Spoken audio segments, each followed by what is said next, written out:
राधे राधे दोस्तों, कैसे हैं आप सब। दोस्तों, एक सवाल पूछा गया कि जब सारे रूट इलेक्ट्रिफाइड हो जाएंगे और मोस्टली गाड़ियाँ वैप 7 WP5 पे चलने लगेगी जो कि HOG को सपोर्ट करते हैं, तो उसके बाद क्या हमको EOG को लगाना होगा? मतलब ट्रेनों में से क्या जनरेटर कार को बिल्कुल हटा दिया जाएगा? दोस्तों, डिस्कस करते हैं आज की इस वीडियो में। अब ये वीडियो ना हर किसी को समझ में आ जाए ना, इसके लिए हम एकदम बेस से शुरुआत करेंगे। देखिए, इंडियन रेलवेज के अंदर ना दो टाइप के कोचेज होते हैं। एक होते हैं ICF कोचेज, एक होते हैं LHB कोचेज। ICF की फुल फॉर्म होती है इंटीग्रल कोच फैक्ट्री, जो कि ICF चेन्नई में है, वहाँ पे इनको बनाया जाता है।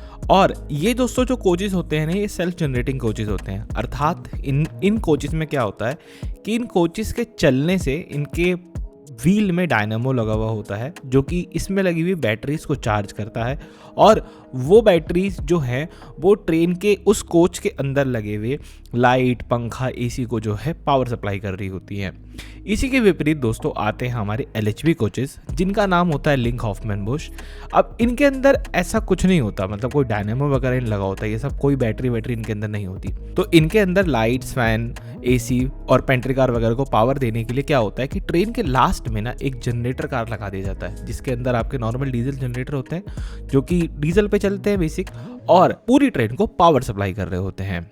अच्छा, ये जो जनरेटर का लास्ट में लगाया ना, इसको EOG बोला जाता है। इसी के साथ दोस्तों थोड़ा वक्त बीतता है रेलवेज में, और एक टेक्नोलॉजी डेवलप की जाती है रेलवे के अंदर, जिससे कोचेस में जाने वाली पावर की रिक्वायरमेंट को डायरेक्टली लोकोमोटिव से ही फीड कर देंगे, ठीक है, जिसको बाद में HOG कहा गया, यानी कि हेड ऑन जनरेशन। और यहाँ पे आके मेन जो है क्लैश शुरू होता है कि अब फॉलो किसको करे, HOG को करे या फिर EOG को फॉलो करे, ठीक है। तो यहाँ सबसे बड़ी समस्या हमें देखने को मिलती है।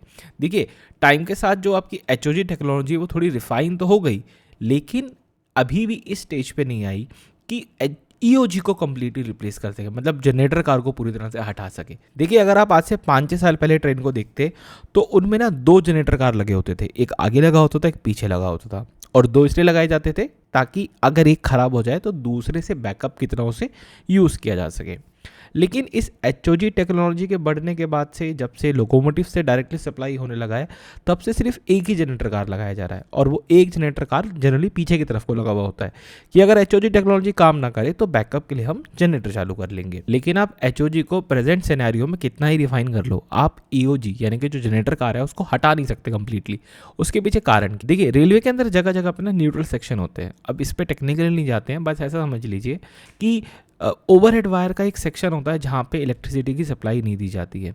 जैसे ही आपकी ट्रेन उस सेक्शन में एंटर करती है, उस 50-60 मीटर 100 मीटर के सेक्शन में एंटर करती है, जो HOG की सप्लाई है वो ट्रिप मार जाती है, मतलब उतनी देर के लिए कुछ भी जो है सप्लाई नहीं होता, जिसके कारण होता क्या है कि पूरी ट्रेन की पावर सप्लाई कुछ सेकंड के लिए चली जाएगी। वो 10 सेकंड हो सकते हैं, 15 सेकंड हो सकते हैं, उसके लिए चली जाएगी, ठीक है।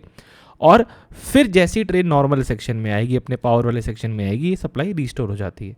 तो बार बार जब ये सप्लाई ट्रिप मारती है तो कितनी बार क्या होता है कि रिस्टोर नहीं हो पाता है HOG, और चलती ट्रेन के अंदर जो पूरा पावर रिक्वायरमेंट है वो हाथ के हाथ शिफ्ट कर दिया जाता है आपके जनरेटर कार के ऊपर।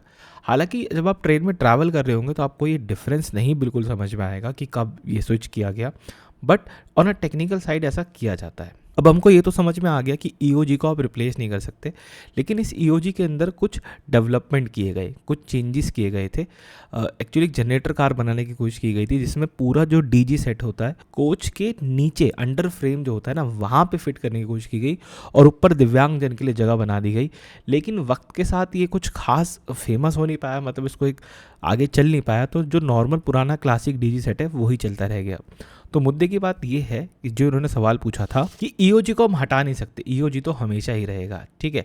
हाँ, अगर आपको ये पूरा कॉन्सेप्ट समझ में आ गया है ना, तो मुझे कमेंट सेक्शन में ज़रूर से बताना कि जो वंदे भारत एक्सप्रेस है उसके अंदर EOG क्यों नहीं है। तो इस वीडियो में इतना रखते हैं, मिलते हैं आपसे बहुत जल्द एक और वीडियो में।